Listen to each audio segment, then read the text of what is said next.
Hello students, today we'll discuss about the Rutherford model of atom, Rutherford alpha scattering experiment in chapter 2 of class 11th atomic structure, जो chapter का नाम है उसमें हम दो topic करने वाले हैं, रदरफोर्ड मॉडल ऑफ एटम और उससे पहले हम करेंगे रदरफोर्ड अल्फा स्कैटरिंग एक्सपेरिमेंट। और उससे भी पहले जो अल्फा स्कैटरिंग एक्सपेरिमेंट है उसमें अल्फा का क्या मीनिंग है उसके बारे में हम बात करेंगे।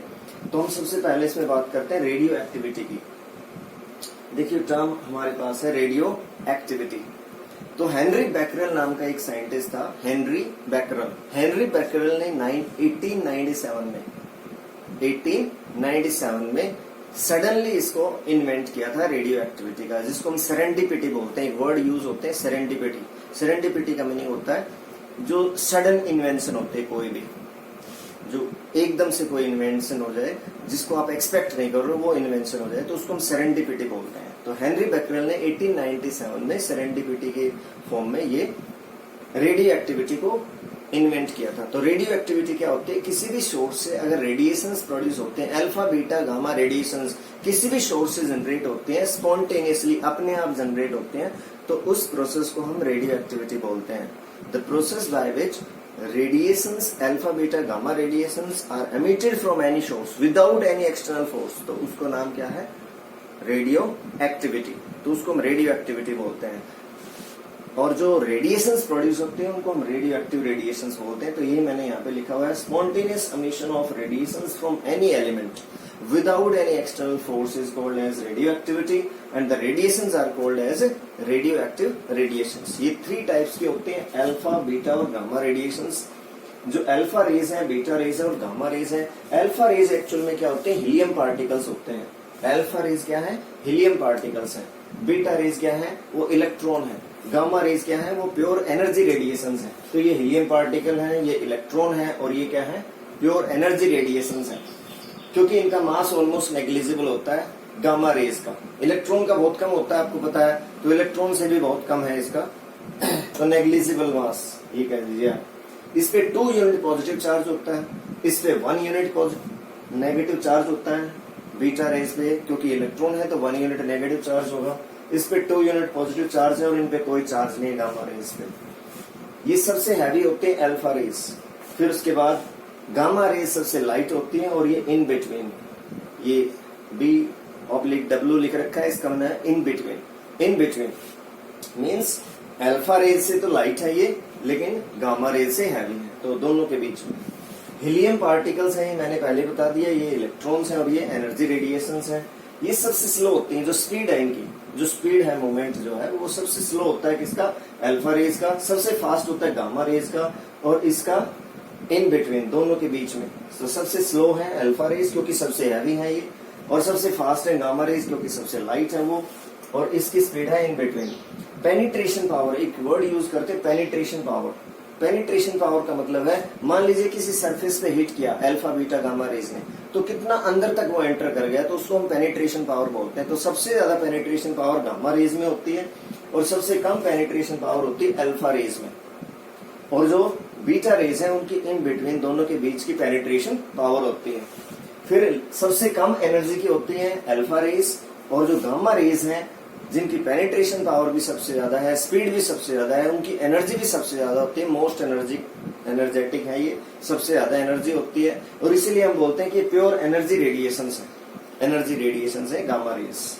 तो सबसे कम एनर्जी इन बिटवीन, दोनों के बीच की, और सबसे ज्यादा एनर्जेटिक वो है। फिर एक होती है आयोनाइजेशन पावर, मींस अगर हम किसी गैस में से पास करते हैं अल्फा बीटा और गामा रेज को, तो सबसे ज्यादा जो आयोनाइजेशन पावर है, गैस को आयंस में चेंज करना, आयनिक फॉर्म में चेंज करना, गैसियस पार्टिकल्स को किस में चेंज करना, आयनिक फॉर्म में। तो सबसे ज्यादा जो आयोनाइजेशन पावर होती है वो अल्फा रेज की होती है, उनके साइज की वजह से। सबसे कम आयोनाइजेशन पावर होती है गामा रेज की, हालांकि एनर्जी उनकी सबसे ज्यादा है, फिर भी आयोनाइजेशन पावर सबसे कम है।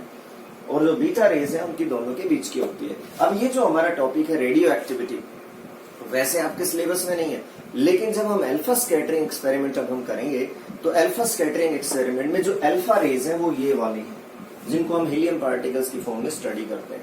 तो वो अल्फा रेज यहीं से आए हुए, अल्फा जो रेज है वो यहीं से आए, अल्फा वर्ड जो है वो यहाँ से आया हुआ है, रेडियो एक्टिव रेडिएशन है वो एक तरह से। तो इसलिए इस छोटे से टॉपिक को अंडरस्टैंड करना हमको बता रहा था बच्चों। अब रदरफोर्ड अल्फा स्कैटरिंग एक्सपेरिमेंट के बारे में, इसी के बेस पे हम रदरफोर्ड अल्फा स्कैटरिंग एक्सपेरिमेंट के बेस पे कुछ कंक्लूजन्स होते हैं, कुछ ऑब्जर्वेशंस होते हैं, उनके बारे में हम बात करेंगे। तो पहले रदरफोर्ड अल्फा स्कैटरिंग एक्सपेरिमेंट क्या होता है उसके बारे में आप देखिए। Rutherford alpha scattering experiment, alpha का मीनिंग मैंने बता दिया था, अल्फा का मीनिंग है यहाँ अल्फा रेज से है।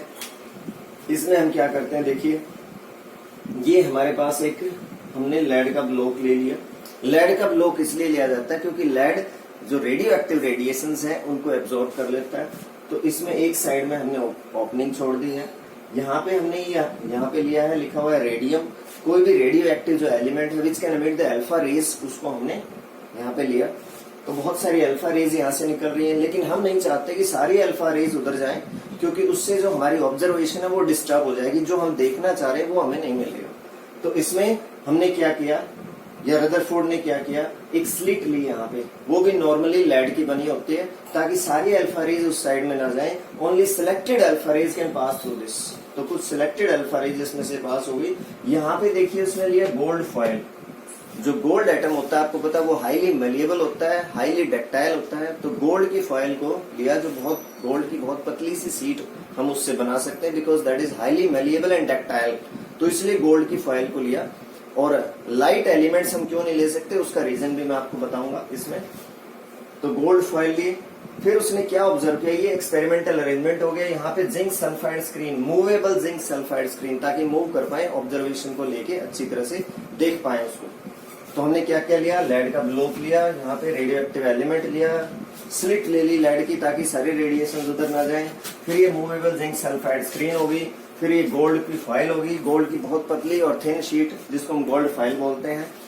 तो अब ऑब्जर्वेशंस देखिए, क्या ऑब्जर्व किया उसने, ये एक्सपेरिमेंटल अरेंजमेंट हो गया। फिर उसके बाद ऑब्जर्वेशन क्या की रदरफोर्ड ने, वो आप देखिए। तो उसकी 3 मेन जो मेजर ऑब्जर्वेशंस हैं वो आपके सामने भी दिख रहे हैं। 3 major observations of the alpha scattering experiment. जो 3 मेजर ऑब्जर्वेशंस हैं वो क्या है, some of the alpha rays are deflected with angle less than 90 degree. आप देखिए यहाँ पे अल्फा रेज पास हो रही है, most of the alpha rays are passed undeflected. 90% से ज्यादा जो अल्फा रेज है वो अनडिफ्लेक्टेड पास हो गए, 95% से ज्यादा कह लीजिए आप। Most of the alpha rays passed undeflected, जैसा कि आप देख रहे हैं। इसीलिए मैंने यहाँ पे ऑब्जर्वेशन लिख दिए हैं ताकि आप इस डायग्राम से उसको रिलेट कर पाए। आप देखिए ये अल्फा रेज का रास्ता है जिससे अनडिफ्लेक्टेड ये पास हो गई। Some alpha rays are deflected with less than 90 degree, some alpha rays are deflected with angle more than 90 degree. तो कुछ अल्फा रेज हैं जो 90 डिग्री से ज्यादा का डिफ्लेक्शन ले रही है। देखो ये पूरा डिफ्लेक्शन हो गया, एंगल ऑफ डिफ्लेक्शन, ये angle of deflection. So most of the alpha rays passed undeflected, some alpha rays are deflected with angle less than 90, some alpha rays are deflected with angle more than 90, and very few, जो fourth हमारी observation है इसमें, very few, 1 out of 20,000 probability के base पे 1 out of 20,000 getting back deflection. सिर्फ 20,000 में से एक नहीं बैक डिफ्लेक्शन की। तो ये ऑब्जर्वेशन आ गई 4 आपके सामने दिख रहे हैं। देखिए जा रही थी इधर, आगे वापस, तो बैक डिफ्लेक्शन होगी। बैक डिफ्लेक्शन का मतलब एंगल ऑफ डिफ्लेक्शन हो गया 180 डिग्री का। फिर ये जो ऑब्जर्वेशंस हैं, अंडरस्टूड है, हम कुछ ऑब्जर्व करते हैं तो कुछ कंक्लूजन, कुछ रिजल्ट्स निकालते हैं। तो कंक्लूजन्स क्या थी वो आप देखिए। कंक्लूजन नंबर 1 था, as most of the alpha rays pass undeflected it means large part of the atom is empty. उसने कहा क्योंकि अल्फा रेज अनडिफ्लेक्टेड पास होगी। अल्फा रेज क्या होते हैं, हीलियम पार्टिकल्स, इन पे 2 यूनिट पॉजिटिव चार्ज होता है। इस चीज को आपने जरूर ध्यान में रखना चाहिए जब ये पूरा एक्सपेरिमेंट्स आप देखते हैं, करते हैं, ऑब्जर्व करते हैं, कंक्लूड करते हैं। तो इस बात को ध्यान में रखना चाहिए कि अल्फा रेज क्या है, अल्फा रेज है helium particles having 2 unit positive charge. So most of the alpha rays passed undeflected, it means large part of the atom is empty. तो एटम को ये हमने शो किया है इस तरह से। मान लीजिए ये एटम है, ये पॉजिटिवली चार्ज बॉडी है, उसके बारे में हम बात करेंगे। As most of the alpha rays passed undeflected, it means large part of the atom is empty, means alpha rays के रास्ते में कोई रुकावट नहीं आई तो अनडिफ्लेक्टेड वो पास होगी, ऐसा मानना। दूसरा पॉइंट क्या था इसने, दूसरा पॉइंट उसने ऑब्जर्व किया ऑब्जर्वेशन के बेस पे कि कुछ अल्फा रेज 90 डिग्री से लेस और कुछ 90 डिग्री से ज्यादा से डिफ्लेक्शन ले रही है। तो उसने कहा कि अल्फा रेज पे अगर पॉजिटिव चार्ज है तो डिफ्लेक्शन उनकी तभी पॉसिबल है जब वो किसी पॉजिटिवली चार्ज बॉडी पे स्ट्राइक करें या उसके बिल्कुल पास से पास हो, नजदीक से, उसकी प्रॉक्सिमिटी, उसके क्लोज से निकले, तो डिफ्लेक्शन हो सकती है, क्योंकि पॉजिटिव पॉजिटिव को क्या करेगा, रिपेल करेगा। तो यहां देखिए आप, ये अल्फा रेज है, ये सारी की सारी क्या है, अल्फा रेज। अल्फा रेज मैंने लिख भी रखा है, अल्फा रे ऐसे पास हो गया अनडिफ्लेक्टेड। ये यहां पे इसने कहा कि eight the centre of the atom, atom के सेंटर पे एक पॉजिटिवली चार्ज बॉडी है जो बहुत हैवी है, बहुत स्मॉल है। There is a positively charge body at the centre of the atom which is very small and very heavy, and this positively charged body which is present at the center of the atom is very small and very heavy। और उसका हमें कैसे पता लगा, because some alpha rays are deflected with angle less than 90। तो उसने कहा कि लेस देन 90 डिफ्लेक्शन तब होगा जब हमारी जो अल्फा रे है जिसके ऊपर पॉजिटिव चार्ज है वो एटम के सेंटर पे जो पॉजिटिवली चार्ज बॉडी है उसके बिल्कुल क्लोज से निकलेगी, ऑलमोस्ट टच करती हुई उसको निकलेगी, तो दोनों में डिफ्लेक्शन हो जाएगी, रिपल्सन होगी। तो क्योंकि हमारे जो एटम है उसके सेंटर पे जो पॉजिटिवली चार्ज बॉडी है बहुत हैवी है, तो डिफ्लेक्शन किसकी होगी, अल्फा रेज की होगी। ये उसी तरह से है जैसे एक बड़ी बॉल लेके आप उस पर एक छोटी बॉल हिट करते हैं, तो कौन सी बॉल की डिफ्लेक्शन होती है, जो छोटी बॉल है उसकी डिफ्लेक्शन होती है। तो उस तरह से आप इसको ऑब्जर्व कर सकते हैं, अंडरस्टैंड कर सकते हैं। फिर उसने कहा कि some are deflected with angle more than 90। तो ये आप देखिए 90 डिग्री से ज्यादा का डिफ्लेक्शन हो रहा है, ऐसे भी शो कर सकते हैं आप, मोर देन 90 डिग्री से एंगल ऑफ डिफ्लेक्शन हो रहा है। तो मोर देन 90 डिग्री से कब होगा, व्हेन जो अल्फा रे है हमारी is strikes on the side of the positively charge body, मतलब उसके सेंटर में स्ट्राइक करके ना करके, जो न्यूक्लियस के जो हमारा एटम है उसके सेंटर पे जो पॉजिटिवली चार्ज बॉडी है उसके सेंटर पे स्ट्राइक ना करके उसके साइड में स्ट्राइक किया, तो एंगल मोर देन 90 डिग्री से डिफ्लेक्शन होगा। तो देखो यहाँ पे ये इसके बिल्कुल साइड में टच करती हुई जा रही है, यहाँ पे साइड में स्ट्राइक कर रही है अल्फा रे। और फोर्थ पॉइंट क्या था कि 1 out of 20,000 is getting back deflection. इससे क्या पता लगा कि जो पॉजिटिवली चार्ज बॉडी है at the centre of the atom वो बहुत हैवी तो है ही, बहुत स्मॉल भी है, very very small as compare with the size of the atom, size of atom के कंपैरिजन में, क्योंकि डिफ्लेक्शन 20,000 में से एक हो रही है प्रोबेबिलिटी, मैथमेटिकल प्रोबेबिलिटी के हिसाब से, जो कि बहुत ही छोटा नंबर है। और वो भी तब हो रहा है जब गोल्ड जैसा हैवी एटम हमने लिया। तो उसने कहा कि जो पॉजिटिवली चार्ज बॉडी है at the centre of atom this is very very small very heavy compare with the alpha rays. तो उसके सेंटर में, बिल्कुल सेंटर में अगर अल्फा रे स्ट्राइक करती है तो उसकी डिफ्लेक्शन बैक डिफ्लेक्शन हो जाएगी या डिफ्लेक्शन 180 डिग्री से हो जाएगी। तो ये हमने कंक्लूजन ऑब्टेन किए, as most of the alpha rays are passed and deflected it means large part of the atom is empty. Point हो गया। There is a positively charge body, heavy body at the center of the atom due to which deflections of less than 90 and more than 90 are possible. Size of this positively charged body is very very small compared with the size of the atom, as only 1 out of 20,000 alpha rays getting back deflection. तो ये हमारे पास conclusion आ गए इसमें, तो ये हमें पता लग गया। अब एक क्वेश्चन आता है इसमें कि हम लाइट एलिमेंट से क्वेश्चन आता है कि लाइट एलिमेंट्स जैसे कि आपके पास एल्युमिनियम है या और कोई दूसरा एलिमेंट है, लाइट एलिमेंट जिसका न्यूक्लियस लाइट हो या एलिमेंट लाइट हो, उसको हम क्यों नहीं ले सकते रदरफोर्ड अल्फा स्कैटरिंग एक्सपेरिमेंट में। तो उसका रीजन और लॉजिक यहाँ पे है कि अगर आपने लाइट एलिमेंट दिया तो ये ऑब्जर्वेशन देखिए 1 out of 20,000 is getting back deflection, very few are getting deflection of more than 90 and less than 90। तो ये ऑब्जर्वेशंस और भी डिक्रीज हो जाएंगी और भी नंबर कम हो जाएगा क्योंकि न्यूक्लियस का साइज और स्मॉल हो जाएगा। तो हमारे पास कोई कंक्लूड करने लायक रिजल्ट्स नहीं आएंगे, ऑब्जर्वेशंस नहीं आएंगी, तो कंक्लूजन पे पहुंचने वाली ऑब्जर्वेशंस नहीं आएंगी। तो उन ऑब्जर्वेशंस को कंक्लूजन पे लाने के लिए कि कोई हमें रिजल्ट ऐसे मिले जिसको हम अच्छे से ऑब्जर्व कर पाए, तो उसके लिए हम हैवी न्यूक्लियस ही यूज करते हैं अल्फा स्कैटरिंग एक्सपेरिमेंट में, रदरफोर्ड अल्फा स्कैटरिंग एक्सपेरिमेंट में लाइट न्यूक्लियस है, लाइट एलिमेंट्स जैसे कि एल्युमिनियम है उसको हम यूज नहीं करते। आई होप ये बात आपको इसमें समझ में आ गई होगी। अब इसके बेस पे हम करेंगे रदरफोर्ड मॉडल ऑफ एटम।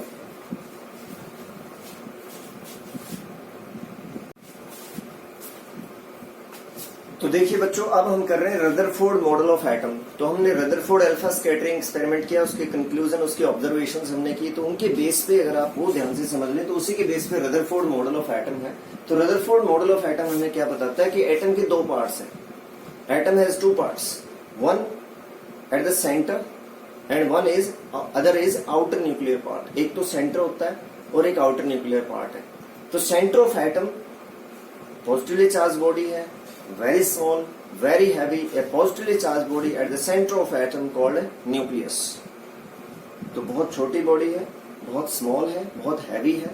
जो सेंटर ऑफ एटम पे है उसको हम न्यूक्लियस बोलते हैं। And other is outer nuclear part, और दूसरा है outer nuclear part having electrons in it, जिसमें इलेक्ट्रॉन रिवॉल्व करते हैं around the nucleus in the same manner as the planets revolves around the sun. तो सेकंड पॉइंट क्या बताया, electron revolves around the nucleus in the same manner as the planets revolves around the sun. तो इसके लिए इसको बोलते हैं planetary model of atom. That is why Rutherford model of atom is also called as planetary model of atom भी बोलते हैं इसको। तो दो पॉइंट्स हो गए, atom consist of two parts, a positively charged very heavy very small called positively charged body, positively charged very heavy very small body, यहाँ पे बॉडी लिख सकते हैं हम, called nucleus at the center of the atom and outer nuclear part having electron, और outer nuclear part है जिसमें क्या है, electrons, and electron revolves around the nucleus in the same manner as the planets revolves around the sun। तो planetary model, और जो planets के motion के साथ उसने कंपेयर किया, आपको पता है planets revolves around the sun, planets के मोशन के साथ इलेक्ट्रॉन के मोशन को उसने कंपेयर किया। ये इसकी सबसे बड़ी लिमिटेशन भी बनके आई फिर। तो लिमिटेशन क्या है इसकी, comparison with the planetary system, या आप ये कह सकते हैं it could not explain the stability of the atom, atom की स्टेबिलिटी को एक्सप्लेन नहीं कर पाएगी। तो एक फिजिक्स में रूल होता है, हम इसकी लिमिटेशन को समझने की कोशिश करते हैं कि फिजिक्स में रूल होता है। रूल क्या बताता है हमें कि when A charge body revolves around another charge body, जैसे इलेक्ट्रॉन है वो भी चार्ज है, नेगेटिवली चार्ज है, न्यूक्लियस है वो पॉजिटिवली चार्ज है। जब एक चार्ज बॉडी दूसरी चार्ज बॉडी के अराउंड रिवॉल्व करती है, मींस इलेक्ट्रॉन न्यूक्लियस के चारों तरफ रिवॉल्व करते हैं, then continuous loss of energy must takes place according to the rule of the physics. तो जब एक चार्ज बॉडी दूसरी चार्ज बॉडी के अराउंड रिवॉल्व कर रही है, continuous loss of energy must takes place and in this way electron must fall या should fall into the nucleus। Ultimately किस में गिरना चाहिए, इलेक्ट्रॉन न्यूक्लियस में गिरना चाहिए अगर लॉस ऑफ एनर्जी हो रहा है। लेकिन ऐसी कोई ऑब्जर्वेशन हमें नहीं मिलती। It means it could not explain the stability of the atom. तो आप इसको डायग्रामेटिकली इस तरह से समझ सकते हैं। मान लीजिए न्यूक्लियस है, ये हमारे पास इलेक्ट्रॉन रिवॉल्व कर रहा है around the nucleus, continuously loss of energy हो रहा है इसमें, तो पाथ इसका छोटा होता जाएगा, डिक्रीज होता जाएगा path, and ultimately it must fall into the nucleus. ये इलेक्ट्रॉन ऐसे रिवॉल्व कर रहा है, इलेक्ट्रॉन रिवॉल्व कर रहा है, क्योंकि लॉस ऑफ एनर्जी हो रहा है तो पाथ इसका डिक्रीज होता जाएगा, रेडियस उसका, and it must fall into the nucleus. लेकिन ऐसी कोई ऑब्जर्वेशन हमें मिलती नहीं। अब देखो इसमें एक छोटा सा पॉइंट और बता देता हूं मैं इसमें, कि एटम और न्यूक्लियस के साइज को कंपेयर किया है कि atom is very large compared with the size of the nucleus, nucleus is very very small compared with the size of the atom. तो इसको आप ऐसे समझ सकते हैं कि मान लीजिए एक क्रिकेट का ग्राउंड है आपके पास, तो क्रिकेट के ग्राउंड में आप टेबल टेनिस की बॉल रख दीजिए सेंटर में। क्रिकेट का ग्राउंड नॉर्मली सर्कुलर फॉर्म में ही होता है। तो क्रिकेट के ग्राउंड को हमने एटम मान लिया, एटम का साइज, और उसके सेंटर में हमने टेबल टेनिस की बॉल रख दी। तो टेबल टेनिस की बॉल है वो हो गया साइज ऑफ न्यूक्लियस, और क्रिकेट की जो ग्राउंड है वो पूरा आपका वो हो गया क्या, आपका एटम। नॉर्मली क्या होता है, एटम का साइज होता है, एटम का जो साइज है वो नॉर्मली होता है 10⁻⁻10 मीटर, और न्यूक्लियस का साइज है वो नॉर्मली होता है 10⁻⁻15 metre. It means nucleus is 10⁵ times smaller than the size of the atom। Nucleus 10⁵ times smaller है किससे, एटम के साइज से। आप ये कह सकते हैं कि 1,00,000 गुना छोटा है किससे, एटम के साइज से न्यूक्लियस 1,00,000 गुना छोटा है। तो आप समझ सकते हैं कि कितना छोटा होगा। तो आई होप ये रदरफोर्ड मॉडल ऑफ एटम और इसकी लिमिटेशन आपको अंडरस्टैंड हो गई होंगी। तो ये आज के लिए इतना ही हम करेंगे। Thank you.